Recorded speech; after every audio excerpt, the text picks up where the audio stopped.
Alrighty, test.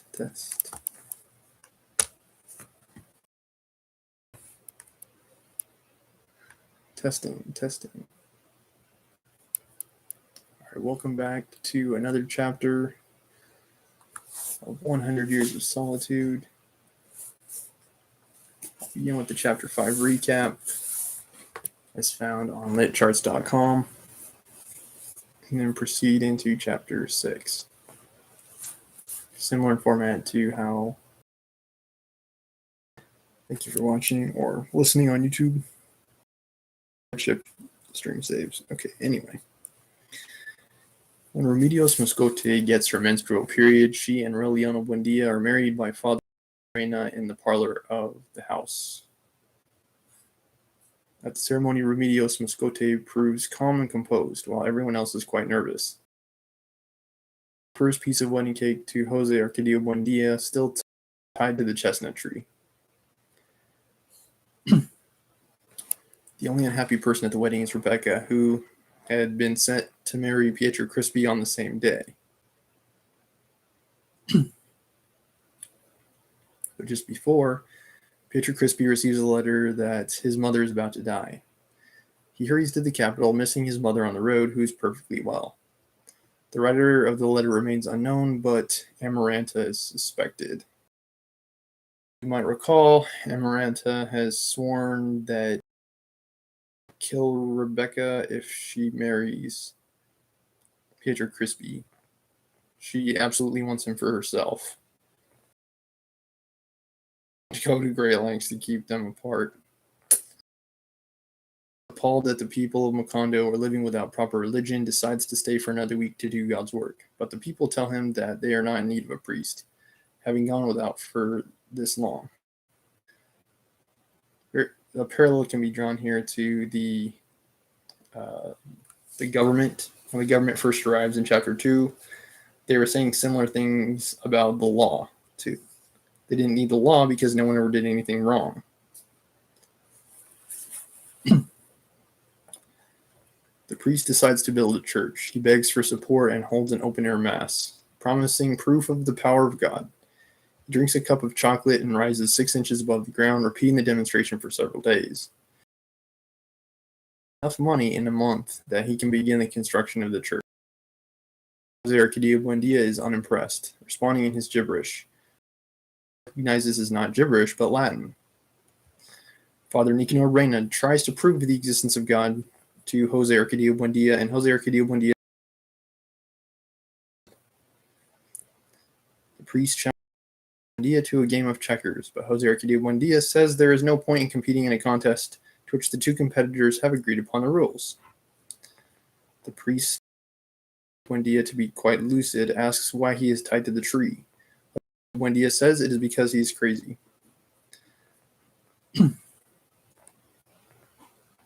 Yeah, I'm not entirely sure why he says there's no point to have agreed upon the rules.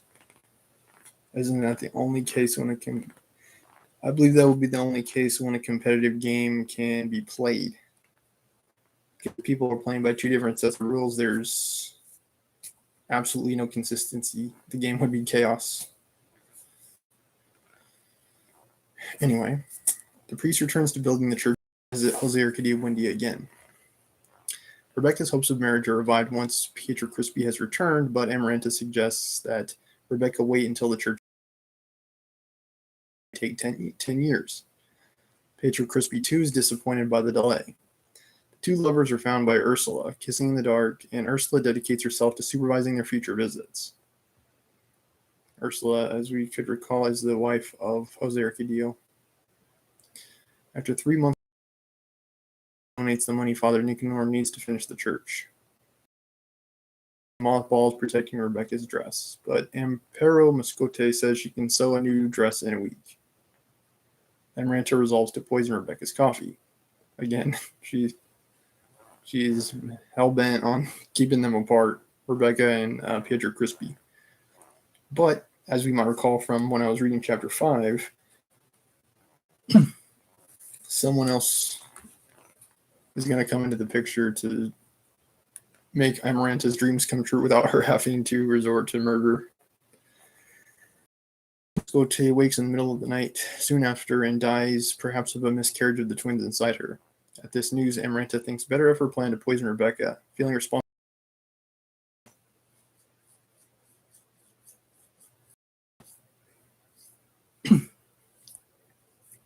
Did she drink the coffee, Remedios?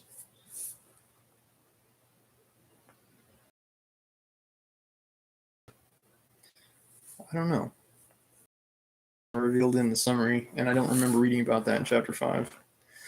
Remedios Moscote had been a joyful presence in the house, caring for Jose Arcadio Buendia and Aureliano Jose as her own. Remedios Moscote and Aureliano Buendia had made a very content life for themselves.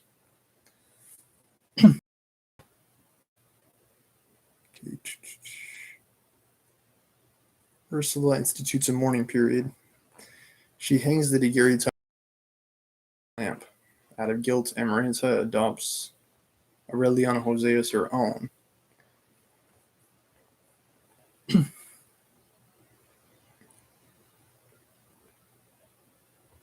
Aureliano Jose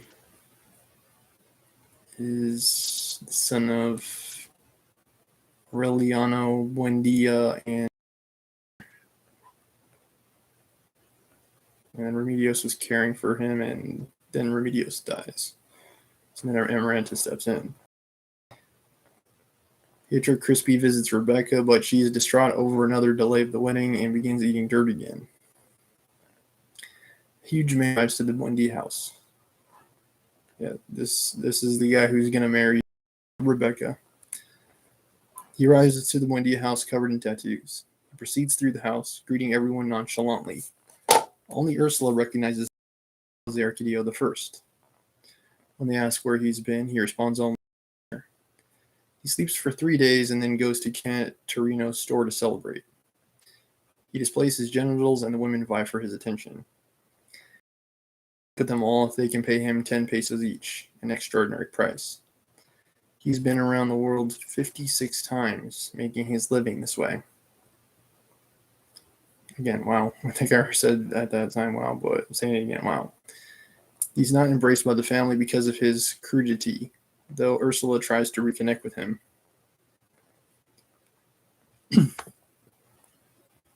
Practically unheard of.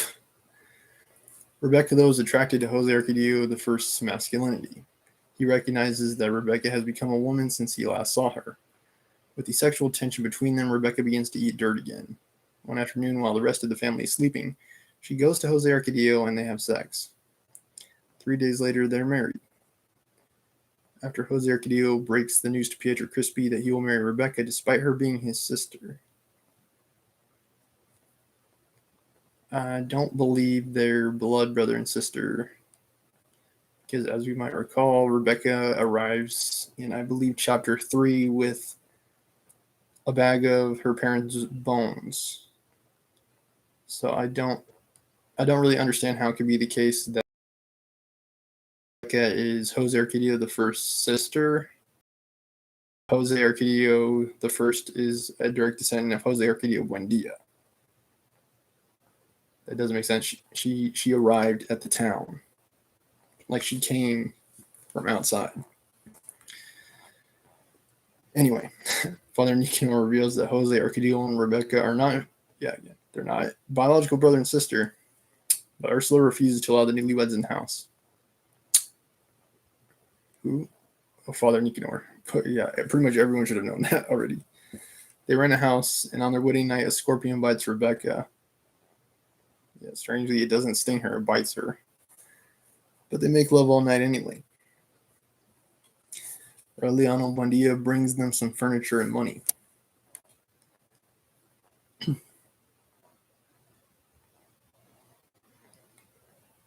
And as I recall, Aureliano Buendia was the craftsman. Yeah, it's been over a week since I read this book, so some of the details I'm forgetting. Pietro Crispy continues to visit the Buendia romance. Pietro Crispy asks Amaranta to marry him, and she agrees, but not until they know each other better. Ursula is confused at this response, but it is not the time for a wedding. The death of Remedios Moscote has caused him to be angry and solitary instead of sad.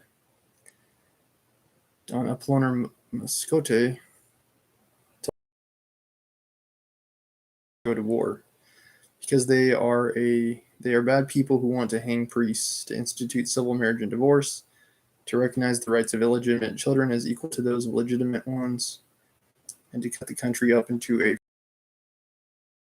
authority. The conservatives, he says, have their power by God and want to protect morality. Don Apollinaire Moscote is the of government, I believe, as you might recall. I hope I'm right about that. There have been so many characters that have been introduced that it's hard to keep track. And yeah, they always name their sons after themselves to increase the amount of confusion. Sympathizes with the liberal point of view. But wow, it's raining hard. Aureliano Buendia sympathizes with the liberal point of view, but he can't imagine fighting over ideals. From every house when distributing the ballots, and alcohol gatherings are prohibited. Everyone submits their ballots, and Don Apollinaire Moscote seals the box. But that night, they break the seal and take out all but 10 of the liberal ballots. Aureliano warns that this will probably.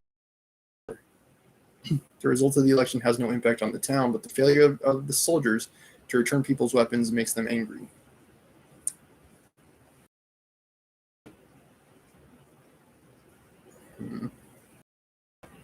I think parallels can be drawn to history.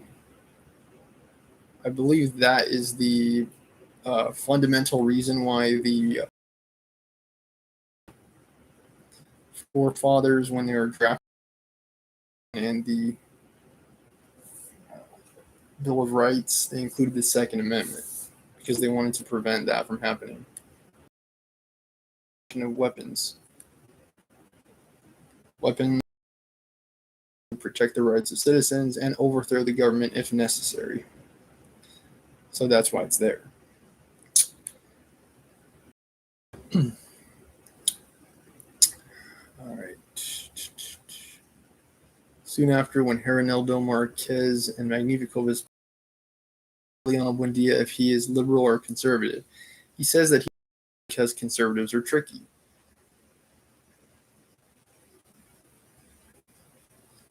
Aureliano goes to see a pain in his liver.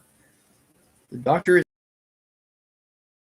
who had convinced the youth of Macondo to prove balance was necessary to attain their ideals.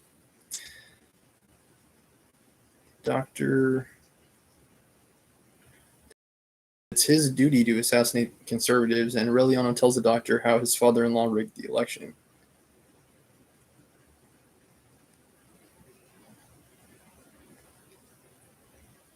Okay, yeah. Everyone gets closer together as a result of these marriages. Like Aureliano to Don Moscote, Remedios. And even Rebecca and what's his name? Rebecca and Jose. Okay. Kind of sad that I forgot that, considering they're all named the same thing. Jose Arcadio Buendia, Jose Arcadio the First. The third, the fourth.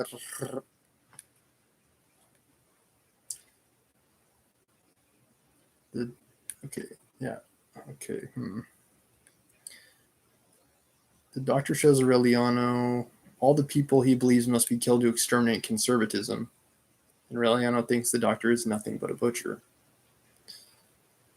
Again, history repeats itself. Parallels can be drawn to history.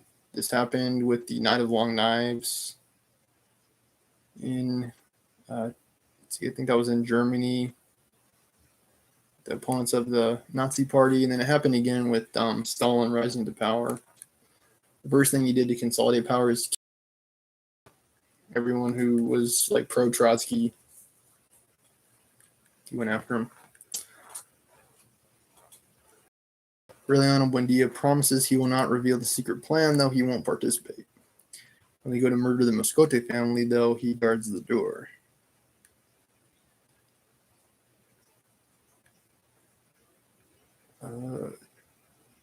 Yeah, okay. Arcadio, an adolescent now, tells Aureliano of the way the liberal ideology has spread amongst his classmates. In December, Ursula announces the news that war has broken out, though she is late, as law has been in effect for the whole country for 3 months. The soldiers ransack the houses for weapons again and execute the doctor, injuring and killing the priest and a mad woman in town. Aureliano Moscote is just a figurehead now. That to me is who is really in charge. And this has happened quite a few times. I think most frequently in South America.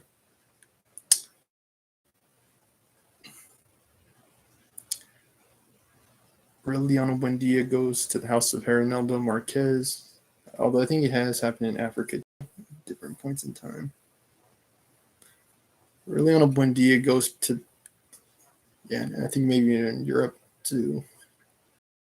It's not uncommon for the military to take over. They have all the weapons and guns. Aureliano Buendia goes to the house of Hernaldo Marquez and tells them they'll go to war.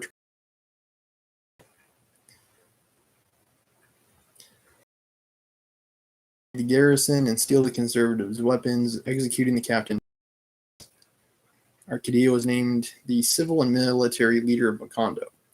Aureliano guarantees that Don Apollonio Moscote and his family will remain safe, and he call him Colonel Aureliano Buendia from now on.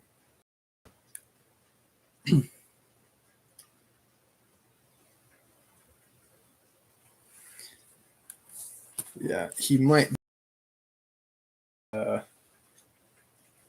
likely to take risks as a result of Remedios' death. Okay. All right, we'll begin with Chapter 6. Colonel Aureliano Buendia organized 32 armed uprisings. I think this is how, that's how Fidel Castro got to power, I'm pretty sure. He had 17 male children by 17 different women. Again, wow. They were exterminated one after the other on a single night before 5. He survived 14 attempts on his life. Again, wow. 73 ambushes and a firing squad. Very, very reminiscent of Fidel Castro. Strychnine in his coffee. He refused the Order of Merit, which the President of the Republic awarded him. He rose to be Commander-in-Chief of the Revolutionary Forces, with jurisdiction and command from one border to the other. The man most feared by the government, but he never let himself be photographed. He declined the lifetime pension offered him after the war, and until old age he made his living from the little goldfishes that he manufactured in his workshop in Macondo. Although he always fought at the head of his men, the only wound that he received was the one he gave himself after signing the Treaty of Neerlandia, which put an end to almost 20 years of civil war. He shot himself in the chest with a pistol, and the bullet came out through his back without damaging any vital organ. The only thing left of all that was a street that bore his name in Macondo.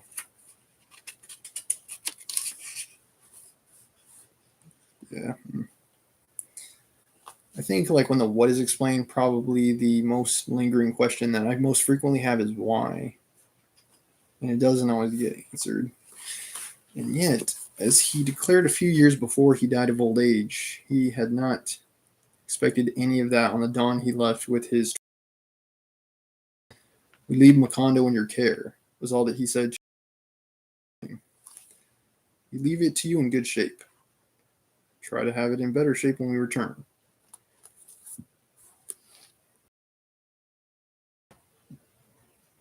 Is that Jose Arcadio the first? I think so. It can't be Buendia, I'm pretty sure. I think Buendia is still tied up to the tree. Arcadio gave a very personal interpretation to the instructions. He invented a uniform with the braid and epaulets of a marshal, inspired by the prince in one of Melchiades' books, and the saber with gold tassels that had belonged to the executed captain. He set up the two artillery pieces at the entrance to town, put uniforms on his former pupils, who had been aroused by his fiery proclamations. Let them wander through the streets armed in order to melody. It was a double-edged deception, for the government did not dare attack the place for 10 months. But when it did, it unleashed such a large force against it that resistance was liquidated in half an hour. From the first day of his rule, Arcadio revealed his predilection for decrees. He would read as many as 4 a day in order to decree and institute everything that came into his head. He imposed obligatory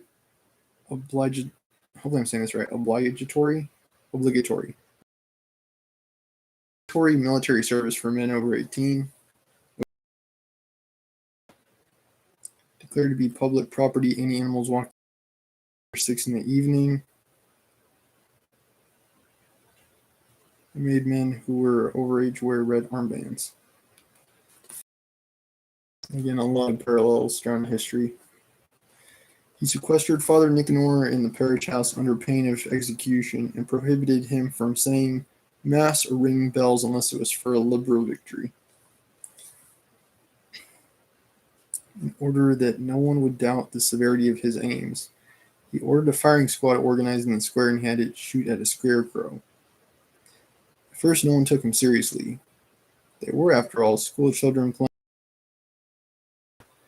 One night when Arcadio went into Caterino's store, a fanfare that made the customers laugh. And Arcadio had respect for the authorities.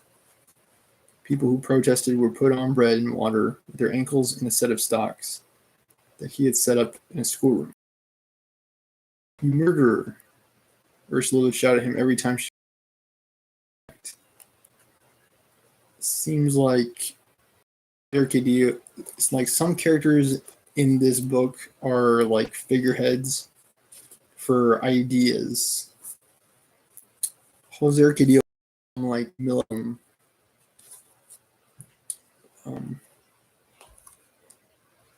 and Donna Plummer Moscote is like presidents or like prime ministers. Some prime ministers are like symbolic. I think the Queen of England is probably the best example.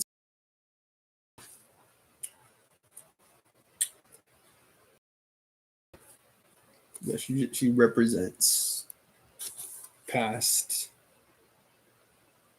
political power. No longer how it holds the power that she once had.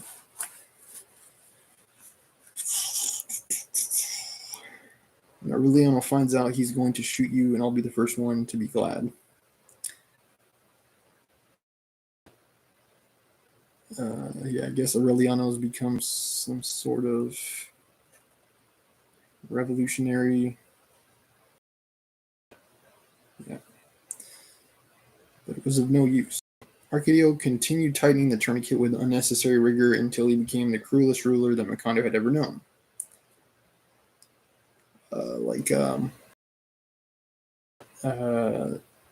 Military dictatorship, I think, is what he's representing. Now let them suffer the difference. Donna Plummer Moscote said on one occasion, "This is the liberal paradise." Arcadio found out about it.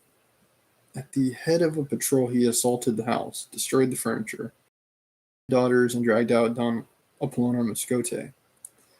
And Ursula burst into the courtyard of headquarters after having gone through the town shouting shame and brandishing a whip. Arcadio himself was preparing to give the squad the command of. "I dare you to, bastard," Ursula shouted. Before Arcadio had time to react, she let go with the first blow. "I dare you to, murderer," she shouted. "You son of an evil mother." I think that's a you. Did you forget that? Like that's your son. That way I won't have the eyes to weep having raised a monster. Yeah, that's your son. Whipping him without mercy, she chased him to the back of the courtyard, where Arcadio curled up like a snail in its shell. Scote was unconscious, tied to the post where previously they had the scarecrow that had been cut to pieces by shots fired and flung. The boys in the squad scattered, fearful that Ursula would go after them too, but she did not even look at them. She left Arcadio with his uniform torn, roaring with pain and rage. Before leaving the headquarters, she released the prisoners from the stocks. From that time on, she was the only one. From that time on, she reestablished Sunday Mass, suspended the use of red armor, and negated the harebrained decrees. But in spite of her strength, she still wept over her unfortunate fate. She felt so much alone that she sought the useless company of her husband, who had been forgotten under the chestnut tree. "What you've come to," she would tell him as the June rains threatened to knock the shelter down. "Look at the empty house. Our children scattered all over the world. The same as in the beginning." Jose Arcadio Buendia, sunk in an abyss of unawareness, was deaf to her lamentations. With Remedios gone, there's no one to take care of him. At the beginning of his madness, he would announce his daily needs with urgent Latin phrases. Also, I think the priest, Father Nicanor, was one of the only people who came to talk to him, and he's dead. I'm pretty sure. Like, yeah, I think he died. Maybe it was last chapter. I don't know. I forget. Lucidity. When Amaranta would bring him his meals. Okay, yeah, that's right. Amaranta's taking care of him now. So we tell her what, and we accept her sucking glasses and mustard plasters in a docile way.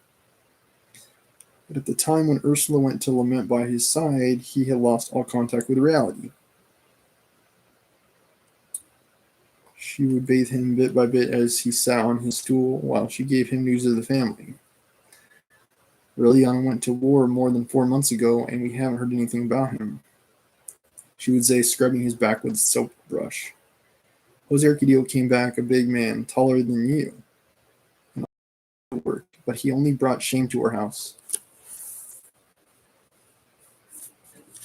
I don't know, it's interesting. It's like ways that people attain experiences.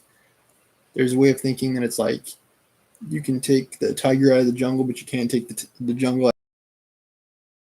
It's like upbringing, how you're raised, who you are as a person naturally defines who you are. And you push away experiences that don't necessarily jive with your own dogmas and your own beliefs. And the other line is that experiences change who you are. Like different places you go, people you meet, influence your thoughts, beliefs, a behavior, and it fundamentally changes who you are. I think it's somewhat of a spectrum for people. Some people are more on one side, some people are more on the other side. Some experiences resonate more with different types of people. Everyone reacts differently. She thought she noticed, however, that her husband would grow sad with the bad news. Then she decided to lie to him. "You won't believe what I'm going to tell you," she said, as she threw ashes over his excrement in order to pick it up with the shovel. "God willed that Jose Arcadio and Rebecca should get married, and now they're very happy." Yeah, whatever did happen to Rebecca?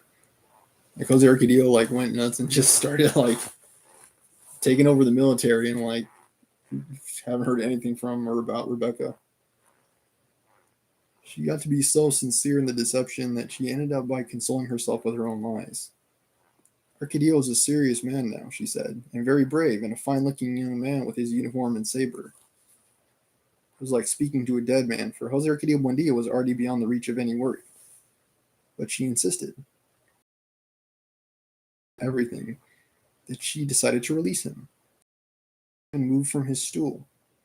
He stayed there, exposed to the sun and rain, as if the thongs were unnecessary, for a dominion superior to any visible bond kept him tied to the trunk of the chestnut tree.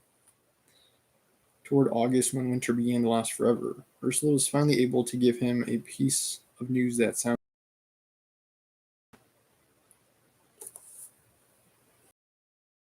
It kind of reminds me of the captain that went down with the Titanic. It's like, he's like, I'm not leaving this. If this is where I'm meant to be, this is how I'm going down. Reminds me of something else, but I'm not sure I can remember it at this time.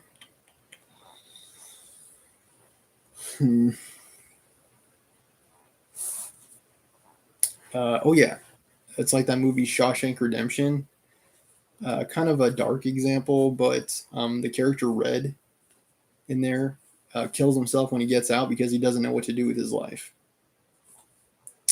Yeah, kind of reminds me of that.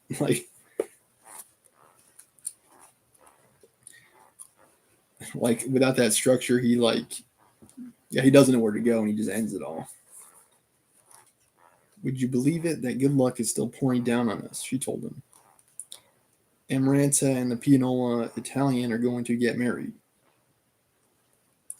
Amaranto and Pietro Crispi had, in fact, deepened their friendship, protected by Ursula, who this time did not think it necessary to watch over the visits.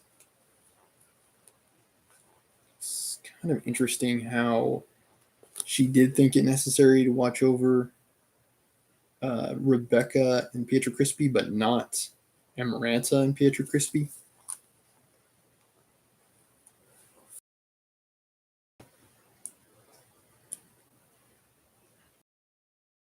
Amaranta, hold on a second.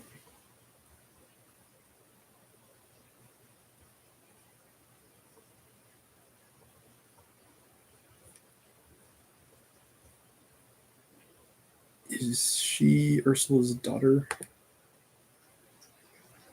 Yeah, she is. She's the only biological daughter of Jose Arcadio Buendia and Ursula, so that could explain it.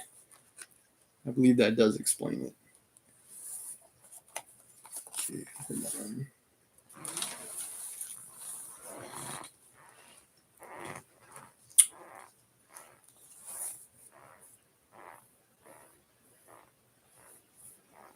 Yeah, blood is thicker than water. Ursula is different. She's different from Remedios. Like whereas Remedios cared for Aureliano. Yeah, she doesn't.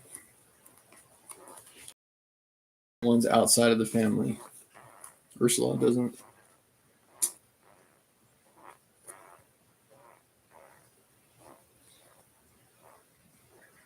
It was a twilight engagement. The Italian would arrive at dusk with a gardenia in his buttonhole. He would translate Petrarch's sonnets for Amaranta. They would sit on the porch, suffocated by the oregano and the roses, he reading and she sewing lace cuffs, indifferent to the shocks and bad news of the war, until the mosquitoes made them take refuge in the parlor. Amaranta's sensibility, her discreet but enveloping tenderness, had been weaving an invisible web about her fiancé, which he had to push aside materially with his pale and ringless fingers in order to leave the house at 8 o'clock. It's also kind of interesting how Pietro Crispi's feelings for Amaranta develop over time. Like in the beginning, he's like, only Rebecca. I don't want Amaranta. No. Like he's pushing her back and away. And then after Jose Arcadio the first comes in and swoops up Rebecca, then it changes up the whole game. Like then he starts becoming more fond of Amaranta.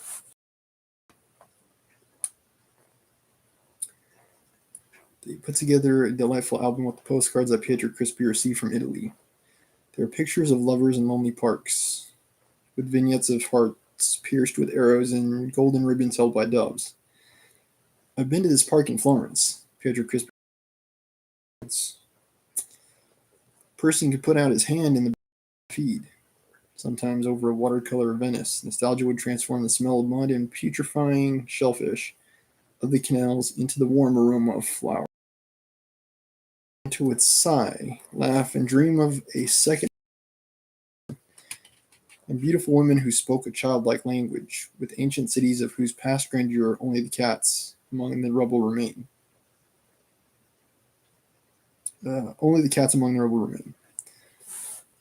After crossing the ocean in search of it, after having confused passion with the vehemence,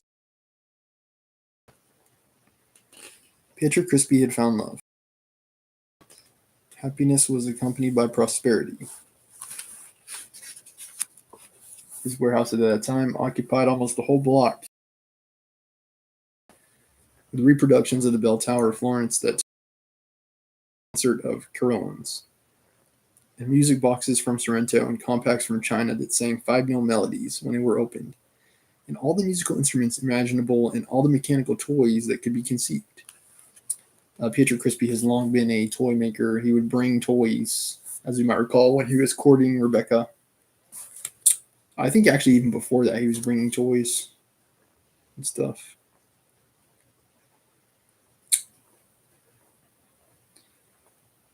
Bruno Crispi, his younger brother, was in charge of the store because Pietro Crispi barely had enough time to take care of the music school.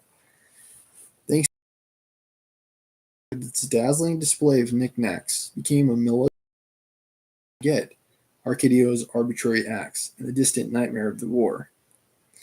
When Ursula ordered the revival of Sunday Mass, Pietro Crispi donated a German harmonium to the church, organized a children's chorus, and prepared a Gregorian repertory that added a note of splendor to Father Nicanor's quiet rite.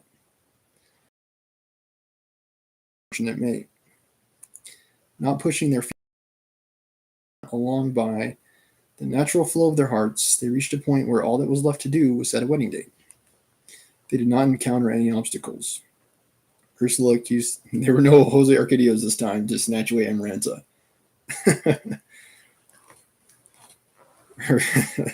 He didn't swing in this time. And no one like him swinging this time. Ursula accused herself inwardly of having twisted Rebecca's destiny with repeated postponements.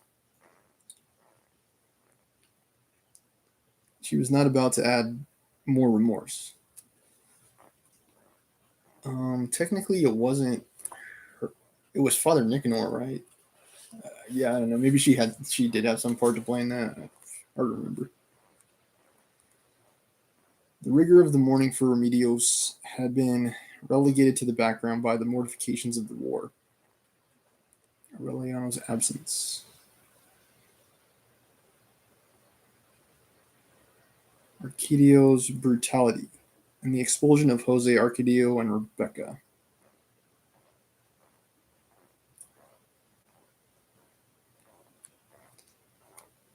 Hard to say what this is symbolic of.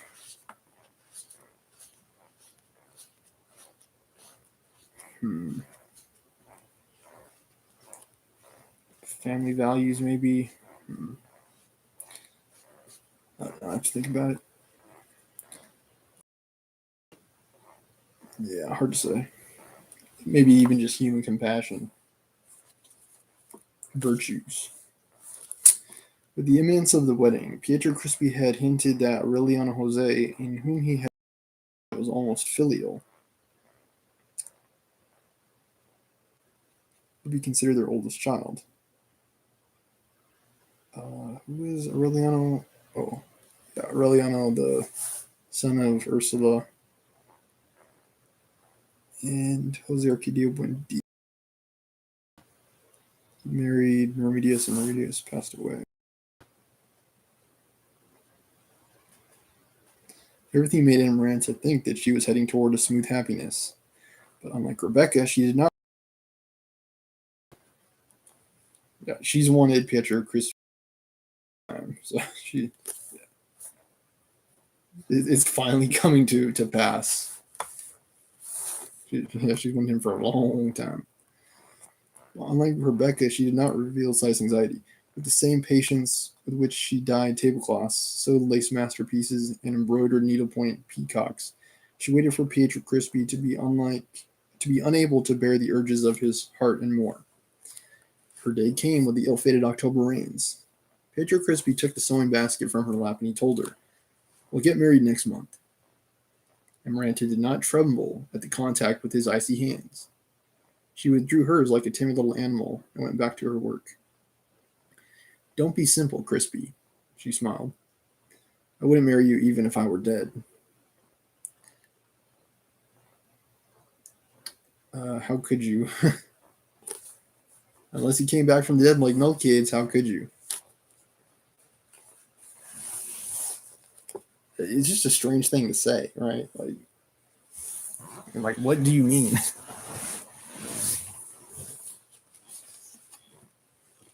Like, you couldn't do anything if you were dead, let alone marry Pietro Crispy. Again, unless you came back like milk kids. Pietro Crispy lost control of himself. Yeah, it seems like a very strange thing for her to say, especially given their relationship that they now have. It's like they spent all this time together. She's wanted to get married for a long time, and all of a sudden she's like, "You know what? I don't want to get married." Stranger things have happened, but bizarre. He wept shamelessly, almost breaking his fingers with desperation, but he could not break her down. "Don't waste your time," was all that Amaranta said. "If you really love me so much, don't set foot in this house again." Ursula thought she would go mad with shame. Pietro Crispy exhausted all manner of plea. He wept one whole afternoon in Ursula's lap, and she would have. On rainy nights, he could be seen prowling about the house with an umbrella, waiting for a light in Amaranta's bedroom. He was never better dressed than at that time. His august head of a tormented emperor had acquired a strange air of grandeur. He begged Amaranta's friends, the ones to persuade her. He neglected his business. He would spend the day in the rear of the store writing wild notes, which he would send to Amaranta with flower petals and dried butterflies, which she would return unopened. From past experience, it's all downhill from there. Yo. Oni. You can also see them probably better on TikTok, Stormer Show. Okay, but yes, thank you for watching. Thank you for your chatting. And welcome to the show. Okay. Yeah, he's trying to win her over, and she's just like passing him by.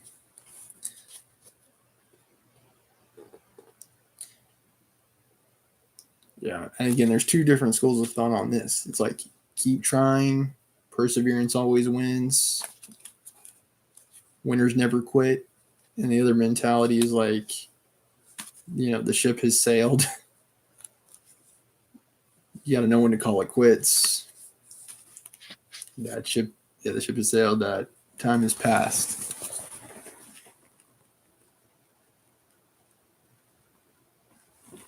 All right, and I appreciate the follow. Follow on Twitch, sub on YouTube. Stormer Show, you already know.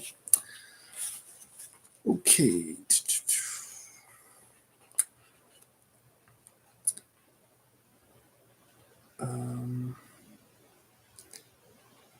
Yeah, she would return them unopened. He would shut himself up for hours on end to play the zither.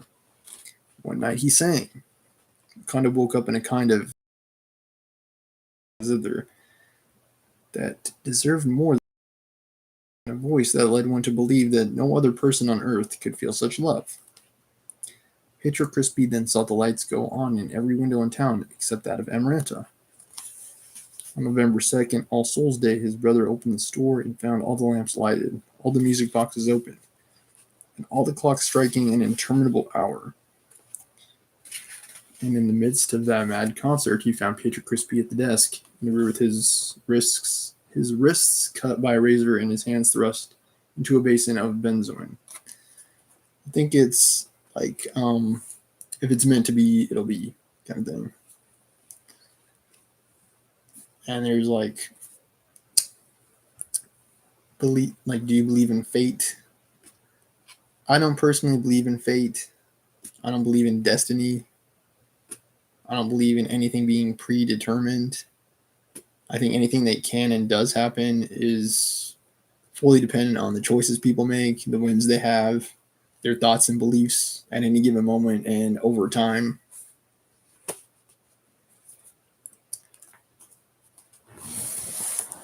Hold on a second. Yeah, thank you, Oni. Appreciate it.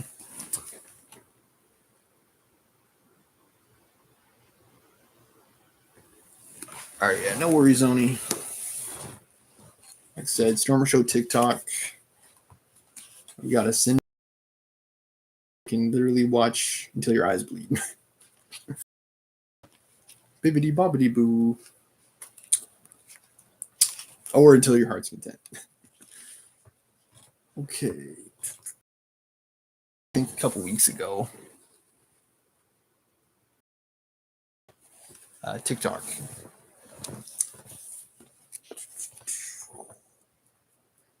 I think that's the only video that I have that looks specifically at my feet. I think they are present in other videos that I make as well, but they're featured most prominently in that one. So I recommend you take a look. And if you're on TikTok, I appreciate the follow there too, because I'm always trying to increase my numbers. Okay. Ursula decreed that the wake would be in her house.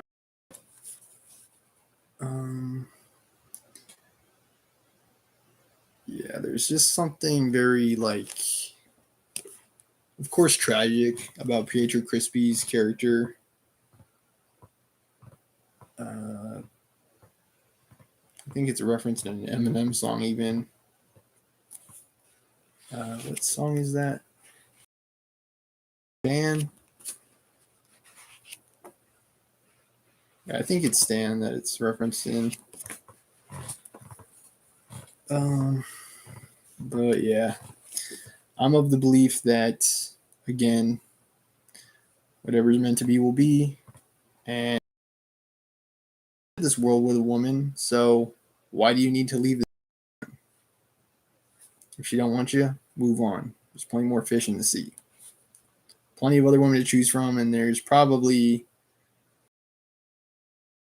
treat Pietro Crispy right. They're not Amaranta. It's like when you get people go wrong. It's like possibilities.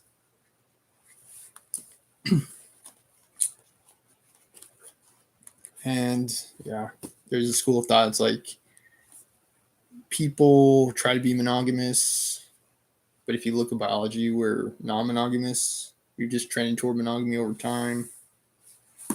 But yeah.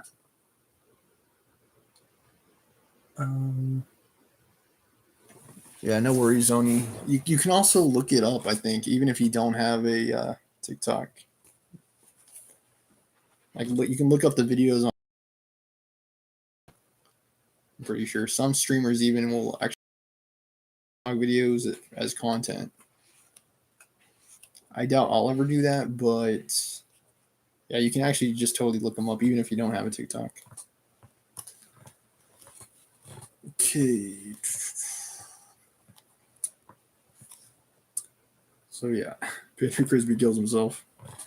Father Nicanor was against a religious ceremony and burial in consecrated ground. A long-standing belief in Christianity is that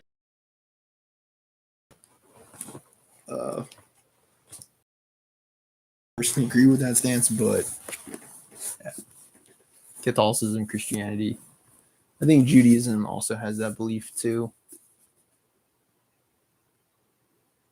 Okay, yeah. You may have a chance to see more feed action in tomorrow's fitness and health stream, so I'd say stay tuned. For sure, stay tuned. It'll probably be about this time tomorrow.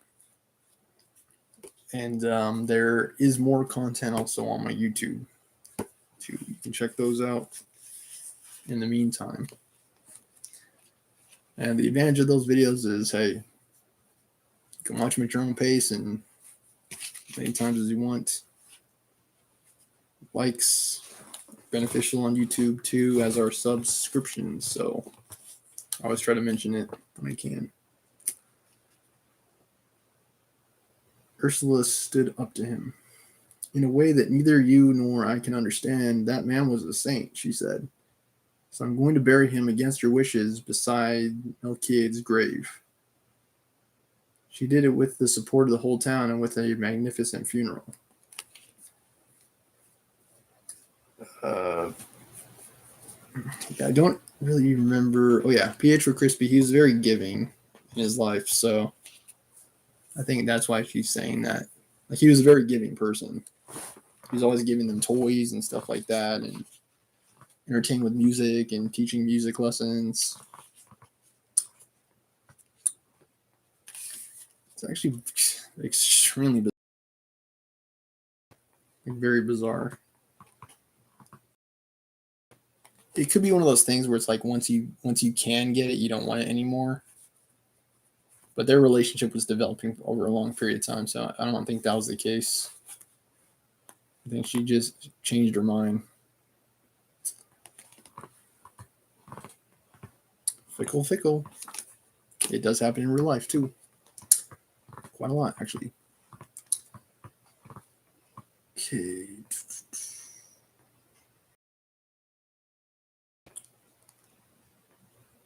Imran. From her bed, she heard Ursula's weeping, the steps and whispers of the multitude that invaded the house, the wailing of the mourners, and a deep silence that smelled of trampling. For a long time, she kept on smelling Pietro Crispi's lavender breath at dusk, but she had the strength not to succumb to delirium. Ursula abandoned her.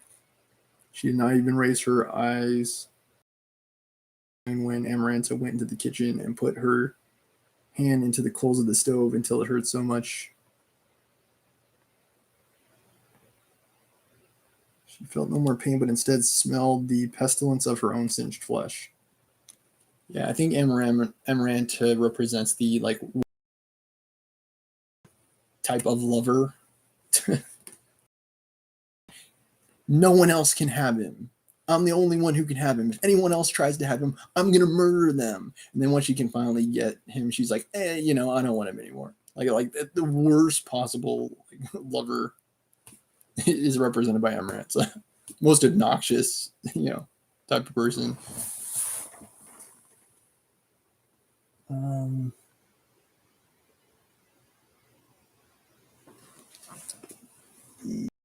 Sure. Okay.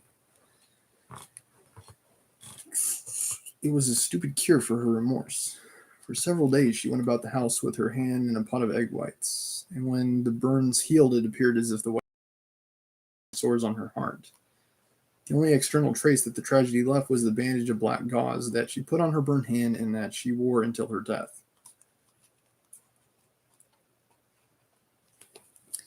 Senseless. Senseless.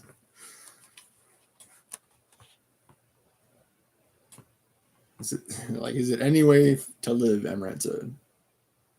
Is it any way to go through life an uncaring individual on the destruction of a fine gentleman and anyone else who would want to marry him?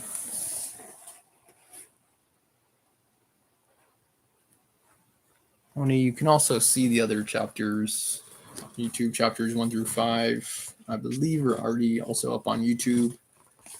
Stormer Show. As will this chapter 2, once it's complete.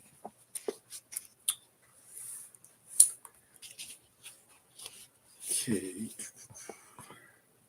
Arcadio gave a rare display of generosity by decreeing official mourning for Pietro Crispi.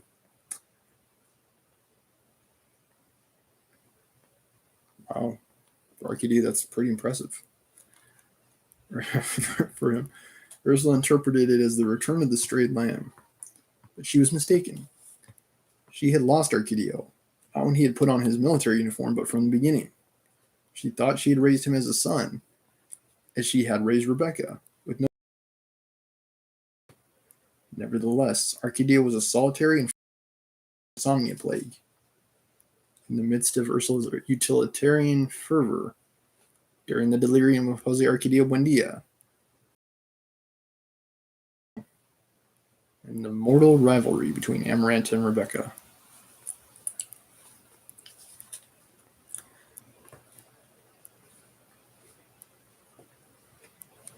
Okay. Reliano had taught him to read and write, thinking about other things, as he would have done with the stranger, and when it was ready to be thrown away. Arcadio suffered from shoes that were too large, from his patched pants, from his female buttocks. Better to have shoes that are too big than too small. We'll tell you that, because at least you can wear them on your feet. It might give you blisters over time from all the friction that you have from your feet not securely fitting in the shoe, but it's going to be more comfortable for you than shoes that are too small. Assuming that you can even fit into those smaller shoes. If the shoes are too small, you won't even be able to get your feet in them. Okay. He never succeeded in communicating with anyone better than he did with Visitacion and Qatar in their language. Melquiades was the only one who really was concerned with him, as he made him listen to his incomprehensible texts and gave him lessons in the art of daguerreotype. No one imagined how much he wept in secret, and the desperation with which he tried to revive Melquiades with the useless study of his papers. It's not really necessary. Melquiades kind of just, it's like the phoenix. He just comes back. The day's like, what's happening? He just shows up like a few days later. It's like, oh, hey, we thought you died. The school where they paid attention, except technically in the Bible it says Jesus ascended to heaven. He didn't actually come back. Who came back was Lazarus. He was resurrected. Actually, they have a movie called Lazarus Effect based on that principle of resurrection.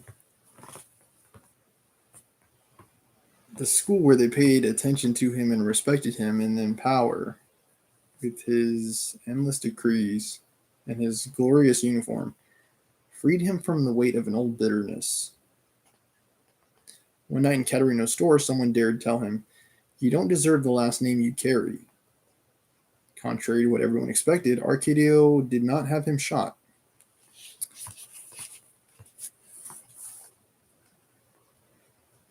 Wow.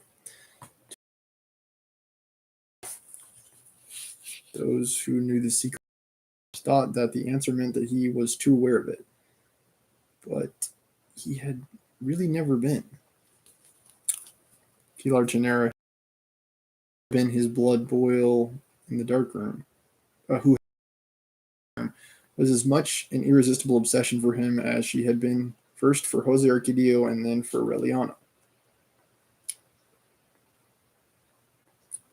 I'm a little bit confused. So Jose Arcadio the First is not the son of Jose Arcadio Buendia and Ursula, but Jose Pilar.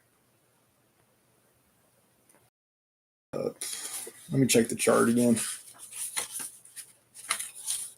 Again, these giant families. And sex with everyone makes it extremely complicated. Okay,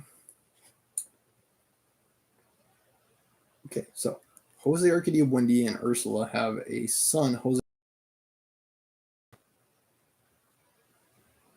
He marries Rebecca. They have a son also named Arcadio. Sorry. Jose Arcadio children. Wait. That's not right. He only has a son by Pilar with Rebecca.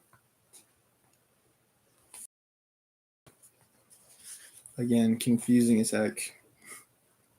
It's like, oh yes, that's my son, Arcadio. And my father is Jose Arcadio. When his father is Jose Arcadio, Arcadio. It's like, okay, we get it. Too many Jose Arcadios.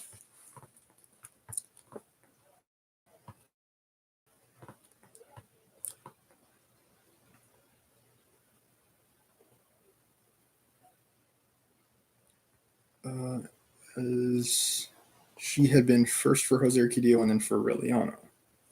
And I believe Pilar and Aureliano had a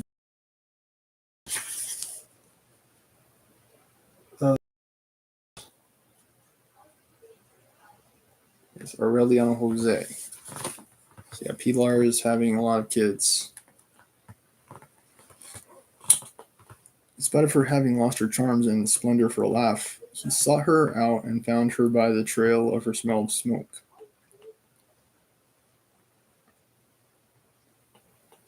So this is the son, I believe, the son of Jose Arcadio.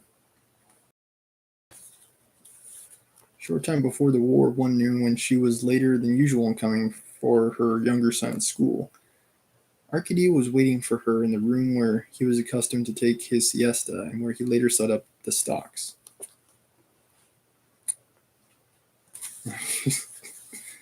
But she goes to the school, she picks up all three of her sons. She's like, three different dads. Jose Arcadio, Aureliano Jose. It's like, come on, kids. And she picks them all up at the same time.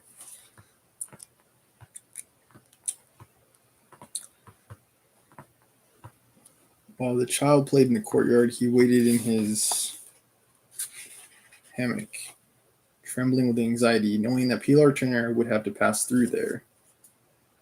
And I believe this is Jose Arcadio, the son of Jose Arcadio, the son of Jose Arcadio Buendia. She arrives. Arcadio grabbed her by the wrist and tried to pull her into the hammock. I can't, Pilar Turner said in horror. You can't imagine how much I would like to make you happy, but as God is my witness, I can't. Arcadio took her by the waist with his tremendous hereditary strength, and he felt the world disappear with the contact of her skin. Don't play the saint, he said. After all, everybody knows that you're a whore. Pilar overcame the disgust that her miserable fate inspired in her. Is this her son? I think it is. Her son that's doing this. All right, Oni, sounds good. The children will find out, she murmured. It'll be better if you leave the bar off the door tonight. Her that night, trembling with fever in his hammock. He waited without sleeping, listening to the aroused crickets in the endless hours of early morning, and the implacable telling of time by the curlews, more and more convinced. Suddenly, when anxiety had broken in, the door opened. A few months later, facing the firing squad, Arcadio would relive the wandering steps in the classroom, the stumbling against benches, and finally the bulk of a body in the shadows of the room, and the breathing of air that was pumped by a heart that was not his.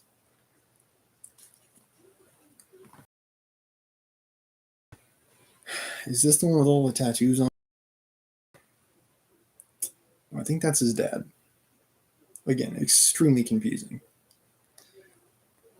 Like, which one's the one that's married to Rebecca? I don't think it's this one. I think this is the son. Jose Arcadio and Pilar. He stretched out his hand and found another hand with two rings on the same finger about to go astray in the darkness. He felt the structure of the veins. He felt the damp palm with the lifeline cut off at the base of the thumb by death. Then he realized that this was not the woman he was waiting for, because she did not smell of smoke, but of flower lotion, and she had inflated, blind breasts with nipples like round as a nut, and the chaotic tenderness of she was a virgin, and she had the unlikely name of Santa Sofia de la Piedad. Pilar Ternera had paid her 50 pesos, half of her life savings, to do what she was doing. Arcadio had seen her many times working in her parents' small food store, but he had never taken a good look at her because she had that rare virtue at the opportune moment.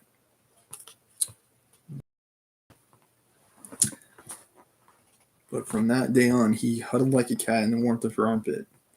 She would go to the school at siesta time with the consent of her parents, to whom Pilar Ternera had paid the other half of her savings. Later on, when the government troops dislodged them from the place where they had made love, they did it among the cans of lard and sacks of corn in the back of the store. About that time that Arcadia was named civil and military leader, they had a daughter.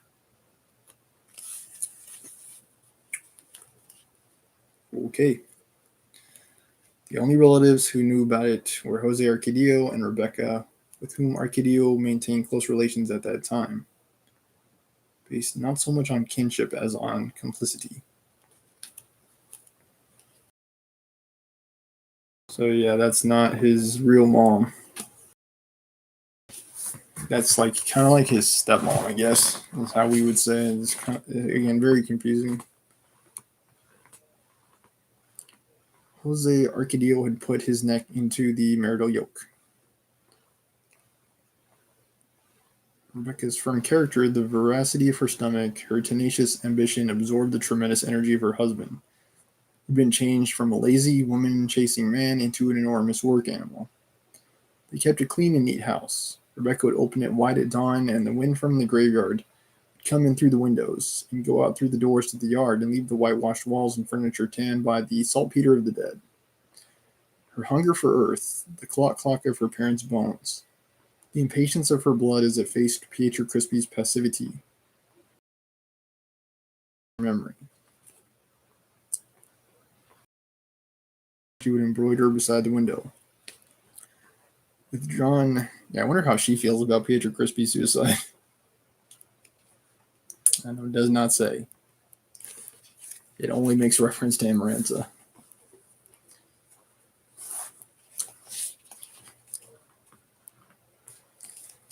What do they say? Ignorance is bliss. She's like, la la la.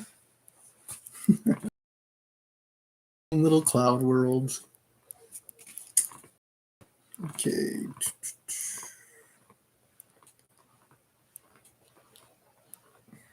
Yeah, withdrawn from the uneasiness of war, until covered, and she would get up to warm the meal. Much before the hounds, and then of the Colossus in leggings and spurs with the double-barreled shotgun, who sometimes carried a deer on his shoulder and almost always a string of rabbits or wild ducks. One afternoon at the beginning of his rule, Arcadio paid them a surprise visit. They had not seen him since they had left the house, but he seemed so friendly and familiar that they invited him to share the Arcadio the First has become like a type of farmer. Rebecca, I don't know, and then Jose Arcadio, the military leader, civil.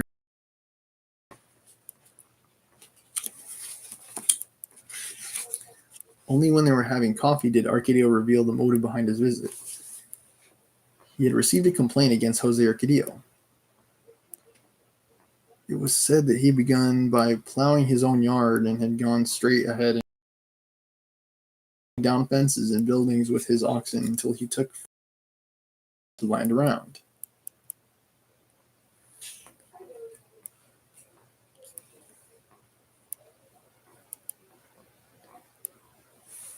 All right, thank you for watching, Gene.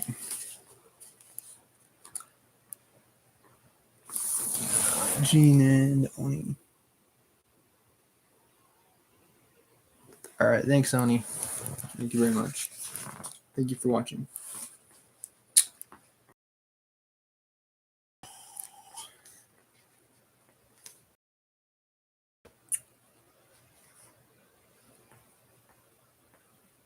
On the peasants whom he had not despoiled because he was not interested in their lands, he levied a contribution which he collected every Saturday with his hunting dogs and his double-barrel shotgun. He did not deny it. He based his right on the fact that the youth windy at the time of the founding, and he thought it possible had been crazy ever since that time, for he had disposed of a patrimony that really belonged to the family. It was an unnecessary allegation because Arcadio had not come to do justice. He simply offered to set up a registry office so that Jose Arcadio could legalize his title to the usurped land, under the condition that he delegate to the local government the right to collect the contributions. They made an agreement.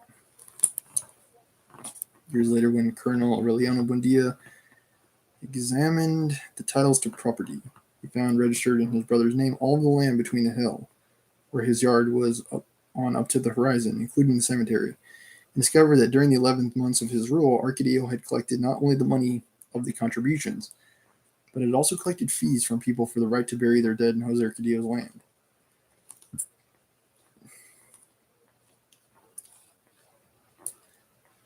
Stinks of, what's it called? Exploitation. It took Ursula several months to find out what was already public knowledge because people hid it from her so as to not increase her suffering. At first, she suspected it. Arcadio was building a house, she confided with feigned pride to her husband as she tried to put a spoonful of calabash syrup into his mouth. Nevertheless, she involuntarily sighed and said, "I don't smell to me." Later on, when she found out that Arcadio had ordered some Viennese furniture, she confirmed her suspicion that he was using public funds. "You're the shame of our family name," she shouted at him one Sunday after Mass, when she saw him in his new house playing cards with his officers. Is this the Jose Arcadio that she was chasing after with the whip before? I don't know. I think so. Arcadio paid no attention to her. Only then did Ursula know that he had a 6-month-old daughter and that Santa Sofia de la Piedad, with whom he was living outside of marriage, was pregnant again.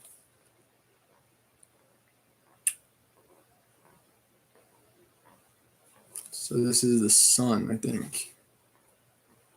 She decided to write to Colonel Aureliano Buendia, wherever he was, to bring him up to date on the situation. The fast-moving events of those days not only prevented her plans from being carried out, they made her regret having conceived them. A word to designate a vague and remote circumstance in dramatic reality. Around the end of February, an old woman with an ashen look arrived in Macondo, riding a donkey loaded down with brooms. She seemed so inoffensive, any questions as another vendor, one of the many who often arrived. She went directly to the barracks. Arcadio received her in the place where the classroom used to be, in which at that time had been transformed into a kind of rear-guard encampment, with rolled hammocks hanging on hooks and mats piled up in the corners, the rifles and carbines and even hunting shotguns scattered on the floor. The woman stiffened into a military salute before identifying herself. "I am Colonel Gregorio Stevenson." Okay. He brought bad news. The last centers of liberal resistance, according to what he said, were being wiped out. He's like, Colonel Aureliano Buendia, whom he had left fighting in had given him a message for Arcadio. He should surrender the town without resistance on the condition that the lives and property of liberals would be respected.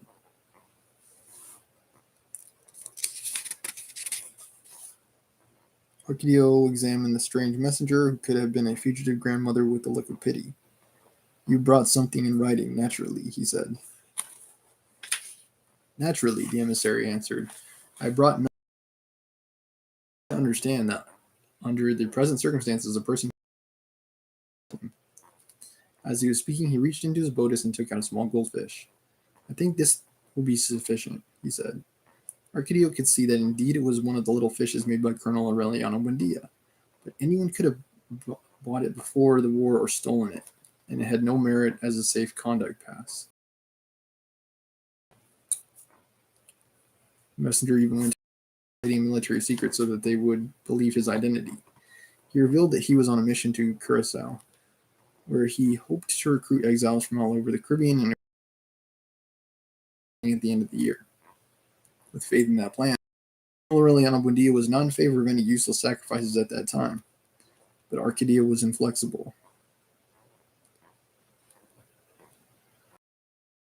put into the stocks until he could prove his identity, and he resolved to the death. He did not have long to wait. The news of the Liberal defeat was more and more concrete. Toward the end of March, before dawn of premature rain, the tense calm of the previous weeks was abruptly broken by the desperate sounds of a cornet and a cannon shot that knocked down the steeple of the church. Actually, Arcadio's decision to resist was madness. He had only 50 poorly armed men with a ration of 20 cartridges apiece. But among them, his former pupils, the determination reigned to sacrifice their in the midst of the tramping of boots, contradictory commands, cannon shots that made the earth tremble, wild shooting, and the senseless sound of cornets, the supposed to speak to Arcadio.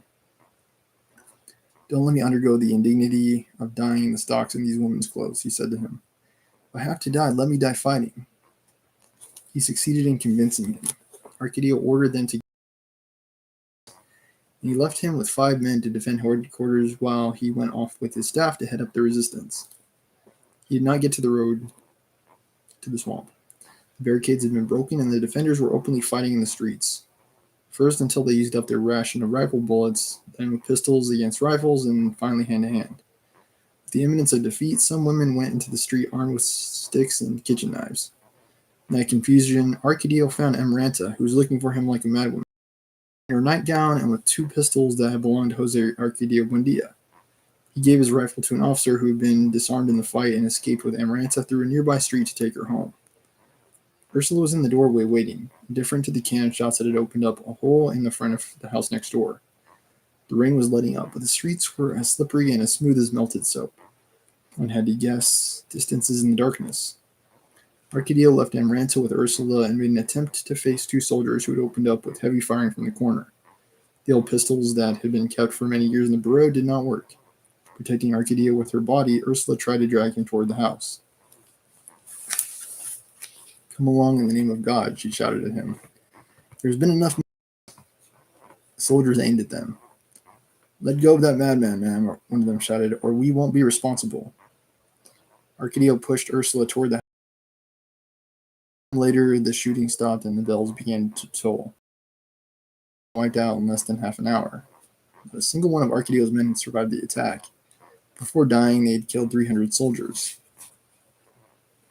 Wow, the last stronghold was the barracks.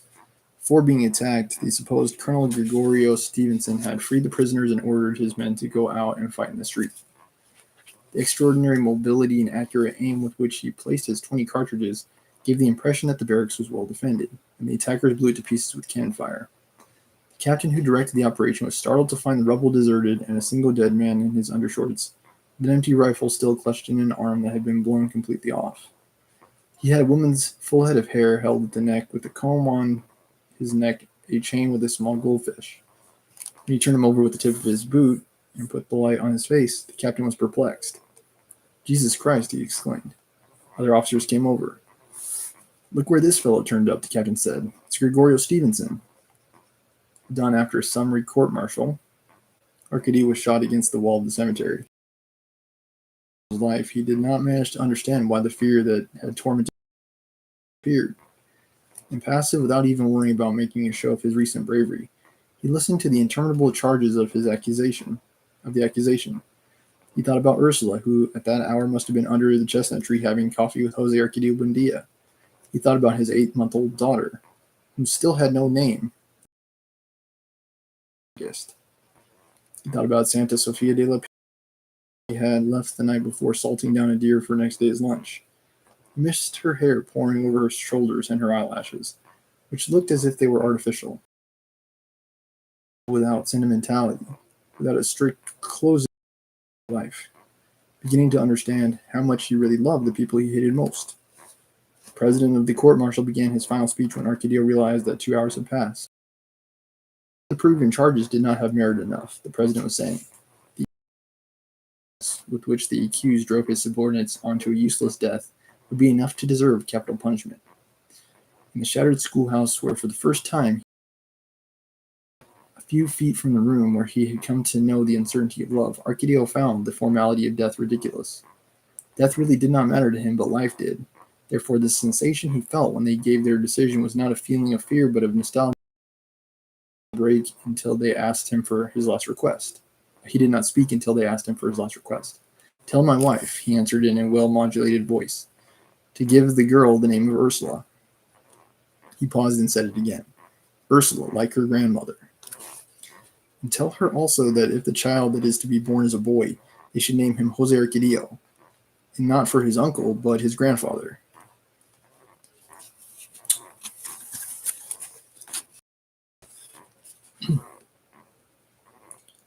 So this is, third generation, and he's talking about names for the fourth generation. This is Aureliano, right? If it's Aureliano, then we're second generation, talking about third generation. It's Aureliano. I think it is. Colonel Aureliano Buendia, yeah. Oh, wait. No, it's Arcadio.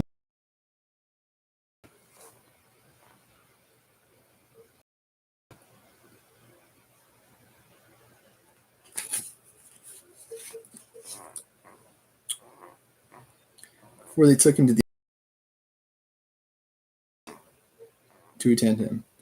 I have nothing to repent, Arcadio said, and he put himself under the orders of the squad after drinking a cup of black coffee. The leader of the squad, a specialist in summary executions, had a name that had much more about it than chance. Captain Rope Carnicero, which meant butcher. On the way to the cemetery under the persistent drizzle, Arcadio saw that a radiant Wednesday was breaking out on the horizon. His nostalgia disappeared with the mist and left an immense curiosity in its place. Only when they ordered him to put his back to the wall did Arcadio see Rebecca, with wet hair and a pink flowered dress, opening wide the door. He made an effort to get her to recognize him. Rebecca did take a casual look toward the wall and was paralyzed with stupor, barely able to react, and waved goodbye to Arcadio. Arcadio answered her the same way. The instant the smoking mouths of the rifles were aimed at him, letter by letter he heard the encyclicals that Melchiades had chanted, and he heard the lost steps of Santa Sofia de la Piedad, a virgin in the classroom. In his nose he felt the same icy hand that had drawn his attention in the nostrils of the corpse of Remedios.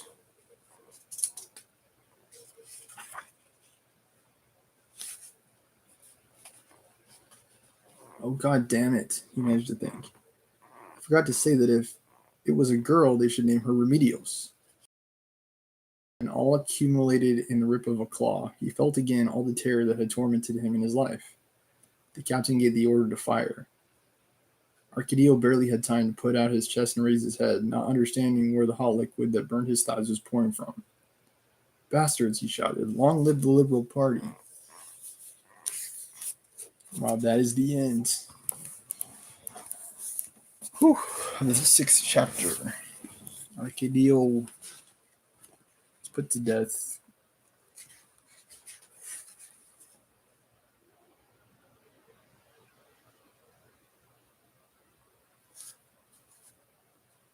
What's interesting is Aureliano Buendia also faces the firing squad. So here is Arcadio, who's facing the firing squad at the end of chapter 6. So in the opening chapter, when Aureliano Buendia is put against the firing squad, that may not yet have occurred.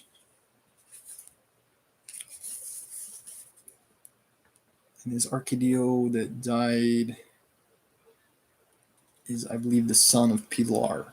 I believe that's the Arcadio that died.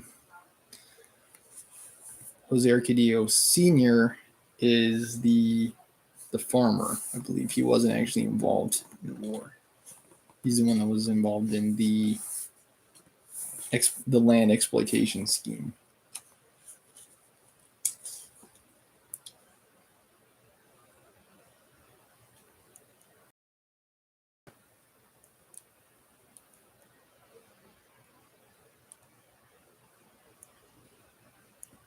Yeah, it's so confusing. So I have a son, Jose Arcadio. He's the one with tattoos. He has a son called Arcadio by Pilar Ternera. who, and that's this one, had Santa Sofia de la Piedad. They're married. They have 3 children: Remedios, Aureliano Segundo. Yeah, that's because that's not going to be confusing at all. And Jose Arcadio Segundo, which is not confusing whatsoever. Technically, that's the 4th Jose Arcadio, counting Jose Arcadio Buendia as the 1st. It's crazy.